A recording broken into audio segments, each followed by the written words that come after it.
अखज़ किया नतीजा कि जब एक तालीमी निज़ाम में हमारे थोड़े लूप होल्स हों, सो हम एक लूप होल में ही फंस जाते हैं कि कौन से चैलेंजेस से हम उभर कर सामने आए हैं और अब हमें कौन सा रास्ता इख्तियार करना है अपने करियर को फाइंड करने के लिए। सो वो जो करियर पाथवे होता है वो बेसिकली एक तालीमी निज़ाम से ही होके जाता है। लेकिन पाकिस्तान के तालीमी निज़ाम में बहुत सारी इस्लाहात करने की ज़रूरत है, बहुत सारे चैलेंजेस का हमें सामना है और बेसिकली जो मुस्तकबिल की एक दुरुस्त सिमत की तरफ हमने गामजन होना है वो तालीमी निज़ाम से ही होके जाना है। लेकिन तालीमी निज़ाम इट्सेल्फ एक बहुत बड़ा चैलेंज है कि उसमें कौन सी इस्लाहात की ज़रूरत है।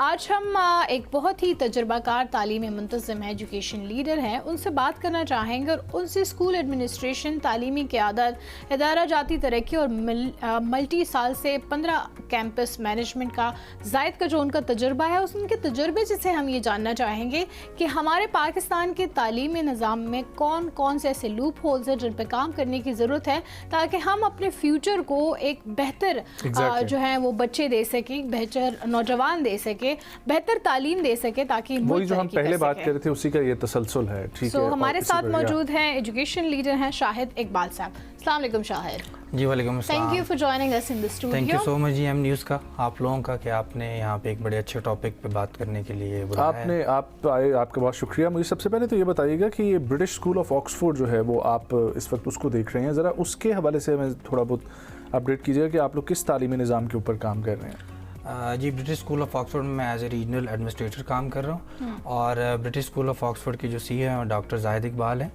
और उन्होंने ये एक ख्वाब देखा था कि मैंने अपने पाकिस्तान में एक ऐसा सिस्टम लॉन्च करना है और ये UK बेस्ड सिस्टम है और ये वहाँ से ड्राइव किया गया है पाकिस्तान के लिए स्पेशली।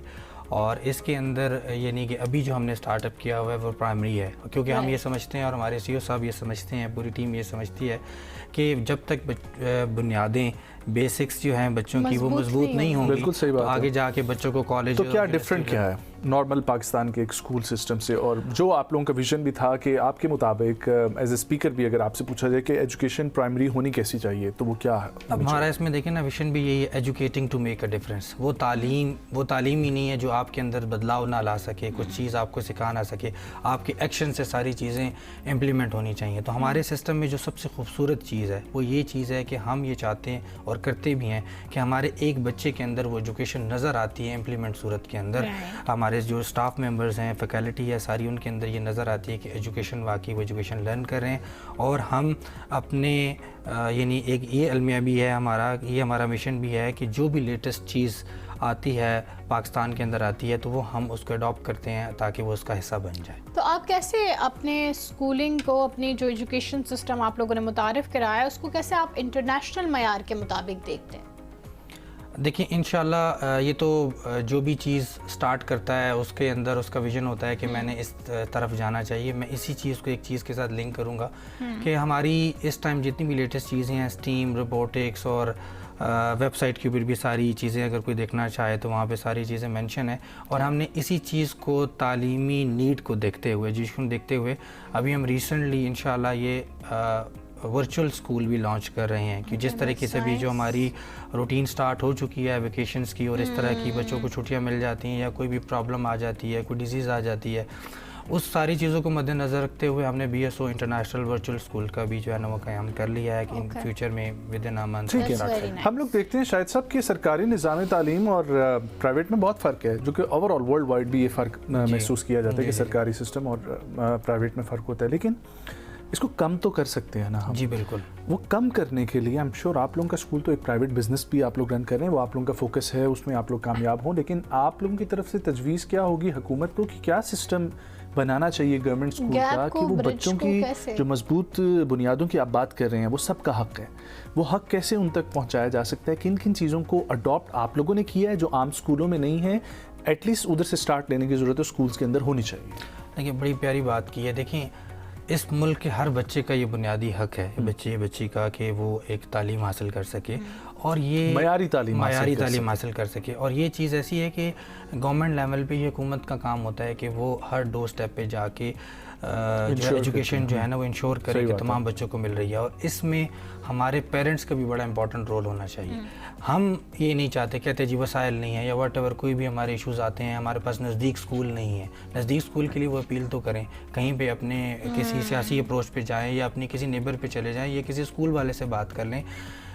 गवर्नमेंट अपने स्कूल से अभी लेटेस्ट आप लोग सुन भी रहे होंगे कि उन्होंने अपने कुछ स्कूल्स, ये नवाज शरीफ स्कूल्स के हवाले से कुछ हर तहसील में स्कूल्स बनाने की कोशिश भी की है, दानिश स्कूल्स भी ऑलरेडी हैं, लेकिन अभी भी ये तहसील लेवल पे हैं। एक तहसील बहुत बड़ी तहसील होती है, कस्बे में लोग वहाँ पर अपने गांव से, विलेजेस से वहाँ पे उस पोजीशन पे पहुँच नहीं पाते हैं।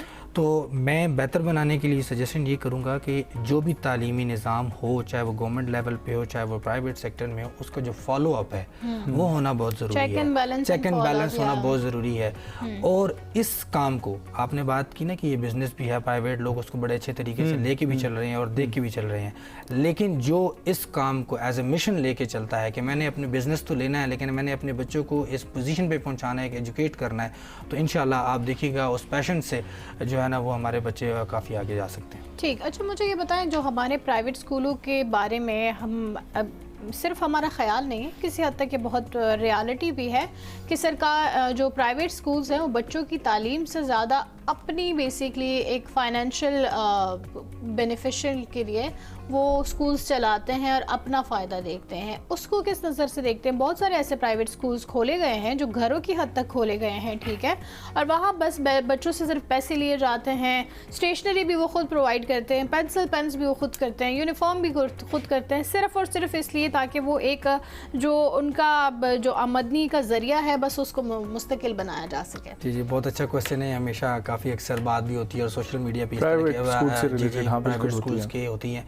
देखें, ये कोई भी बिज़नेस ले लें, कोई भी ऐसा काम ले लें ना, तो उसमें कुछ लोग ऐसे होते हैं। मैंने आपको हमेशा अभी भी ये बात, इससे पहले भी ये मैंने शेयर की है और मैं आपके तवज्जुह से यहाँ पे सबसे शेयर भी करूँगा कि जो लोग पैशन के साथ एजुकेशन को एजुकेशन समझते हैं, देखें जो एजुकेशन एक ऐसी चीज़ है कि ये सर्विस है बेसिकली, और ये जो फीसेस के हवाले से बात होती है, इस तरह की चीज़ें के हवाले से बात होती है, लोग ज़रिया आमदनी हाँ बनाते हैं, तो उसमें जो आपको बेहतर सर्विस देता है वो उस हिसाब से चार्ज करता है। यानी कि आप इस जगह पर आके ना, मतलब आप एज ए एजुकेशन दे के या आप स्कूल वाला हो के इस जगह पे आके बैठ के भी कभी सोचें कि यार अगर ये हम ये भी चाहते हैं जी स्कूल में पंखा भी होना चाहिए, उसके बाद AC भी होना चाहिए, उसके बाद जो है वो एनवायरनमेंट भी इतना नीट एंड क्लीन होना चाहिए, मैं अपने दिल का टुकड़ा एक स्कूल के हवाले कर रहा हूँ, तो वो सारा एनवायरनमेंट होना चाहिए। जब हम उस एनवायरनमेंट के मुताबिक उसको चीज़ देते हैं तो डेफिनेटली आप उसकी जो बजट है या उसके मुताबिक उस चीज़ों को भी मद्देनज़र रखें, आपने वो पे करना है।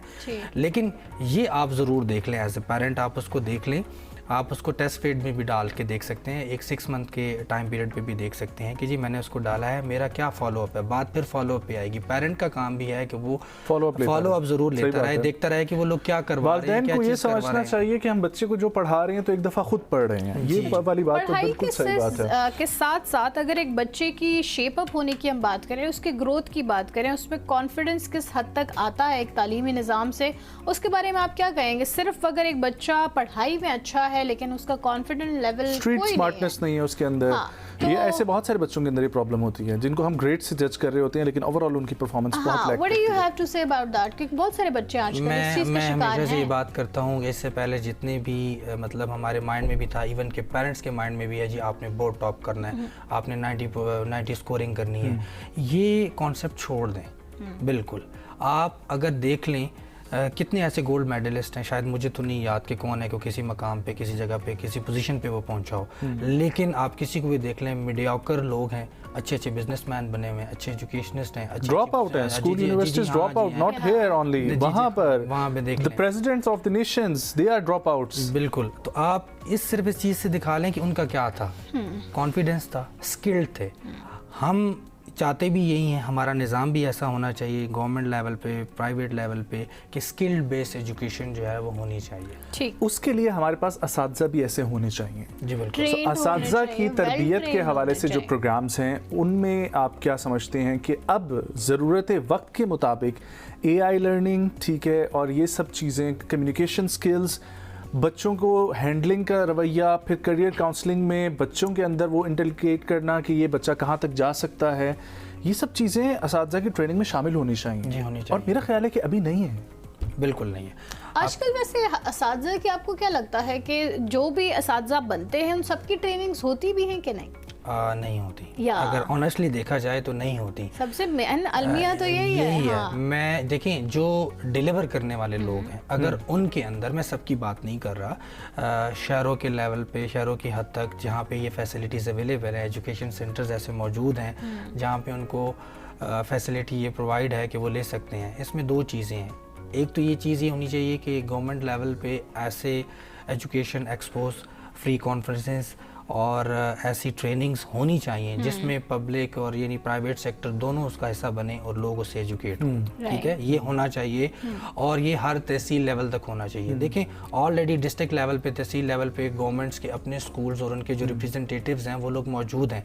अपने एंड पे वो जो कुछ करना चाहते हैं मिलके वो कर रहे हैं। लेकिन इस पे एक इंस्टीट्यूशन पे क्या जिम्मेदारी आती है कि वो जो लोग हायर कर रहे हैं, ठीक है, वो उनकी पहले वो खुद ही अपनी तसल्ली कर लें कि आया वो इस काबिल हैं कि वो बच्चे को उस तरह से पढ़ा लिखा सके, क्योंकि हमारे मुल्क के फ्यूचर की बात ये होती देखिए है। ना, मैं यही कह रहा हूँ कि वो ये मैंने ऊपर से बात इसलिए स्टार्ट की ना कि जब आप, मैं एक एग्जांपल ऐसे बात करता हूँ कि एक तहसील में स्कूल है जहाँ पे वो शहर से भी थोड़ा दूर है और वहाँ पे आपके पास जो जितनी भी फैकल्टी है, लोग हैं, मिल रहे हैं, वो बच्चियों ने देखिए आजकल ग्रेजुएट हैं, मास्टर्स हैं, उन्होंने प्राइवेट किया हुआ है, लेकिन उन्हें कोई ऐसे प्लेटफॉर्म नहीं दिए गए जहाँ पे वो स्किल्ड हो सकें, जहाँ पे वो अपनी प्रैक्टिसेस कर सकें, देख सकें, सारी चीज़ों, नई टेक्नोलॉजी सीख सकें। Shahid Sahab, as a regional administrator of British school system, जी, आपने ऐसे कौन से इकदाम उठाए हैं जिनसे फ़र्क पड़ा है मस्बत अपने तब्दीली आई स्कूल है? में? इसके अंदर जो सबसे जो इम्पोर्टेंट चीज़ है, हमने एक सबसे पहले फॉलोअप को अपने मद्देनज़र रखा है। ठीक है। हमारे जितने भी प्रिंसिपल्स हैं वो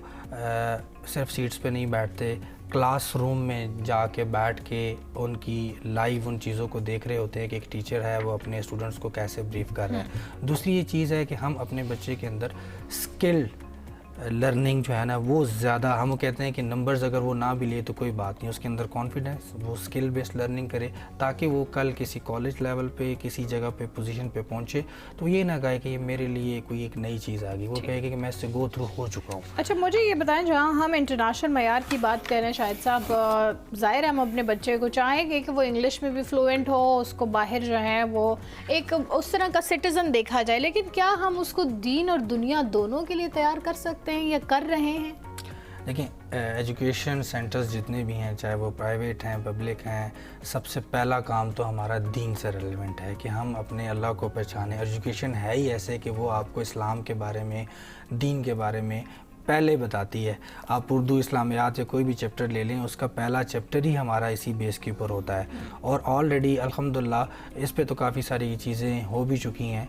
सिंगल नेशनल करिकुलम के हवाले से जो आल पाकिस्तान में कि एक ही सिलेबस पढ़ाया जाए ताकि बच्चा जब कल अपनी प्रैक्टिकल लाइफ के अंदर आए तो उसको जो बेसिक स्टैंडर्ड्स हैं या बेसिक जितनी भी चीज़ें हैं कम से कम वो पता हों। अच्छा, एक और प्रॉब्लम यहाँ पे आती है शायद साहब कि OA लेवल्स जो है ना जी, वो बहुत सारे बच्चे कूल दिखने के लिए जो है वो करते हैं। या OA लेवल का पाकिस्तान के अंदर क्या फ़ायदा है या बाहर क्या फ़ायदा है, मैं चाहूँगा इस हवाले से आप हाउ बात इज़ करें। लाइक आप डिफरेंशिएट किस तरह करेंगे इसको, नॉर्मल मैट्रिक के स्टूडेंट या फिर OA लेवल्स का जो बच्चा होगा, सो वो मुनफरिद या नुमाया आप कैसे कह सकते हैं वो हो सकता है? देखिए O लेवल और A लेवल वो लोग करें, वो लोग रखते हैं। लोग एक्चुअली बेसिकली ये समझते हैं कि हम शायद क्रिएटिव राइटिंग की तरफ चले गए या क्रिएशन की तरफ चले गए, रटा सिस्टम से हमारे कॉन्सेप्चुअल में चले हट गए। चुके हैं। हालांकि आप फेडरल बोर्ड को देखें, कॉन्सेप्चुअल स्टडीज है सारी, बल्कि आप सारे बोर्ड्स इस तरफ आ रहे हैं और कुछ लेकिन फेडरल तो बहुत अरसे से कॉन्सेप्ट पे चल रहा है।